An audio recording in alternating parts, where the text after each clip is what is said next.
Parents अक्सर ये गलती करते हैं कि या तो अपने बच्चे को बहुत ज़्यादा लपेट देते हैं या बहुत कम कपड़े पहनाते हैं।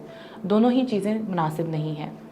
इसका जो सबसे अच्छा हल है वो है लेयरिंग। आप बच्चों को लेयर्स में कपड़े पहनाएं और अपने बच्चे के कंफर्ट के हिसाब से उसको एडजस्ट कर लें। मसलन अगर आपका बच्चा बहुत गर्मी महसूस कर रहा है तो आप उसकी 1 या 2 लेयर्स कम कर दें। अगर आपका बच्चा ठंडा महसूस हो तो उसकी 1 या 2 लेयर्स ज़्यादा कर दें। लेयर्स के अलावा बच्चों के लिए जो एक और इम्पॉर्टेंट चीज़ है वो है बच्चों की खुराक। जैसा कि आप सब जानते हैं कि फलों और सब्जियों में बहुत ज़्यादा विटामिन्स होते हैं जो बच्चों की इम्यूनिटी यानी कि क़ुव्वत मुदाफ़ियत को बढ़ाते हैं। चेंजिंग वेदर में वायरल इन्फेक्शंस बहुत ज़्यादा कॉमन होती हैं। सो आप अपने बच्चे की डाइट में फ्रूट्स, वेजिटेबल्स, मीट, एग्स का इस्तेमाल लाजमी करें ताकि बच्चे की इम्यूनिटी बूस्ट हो सके।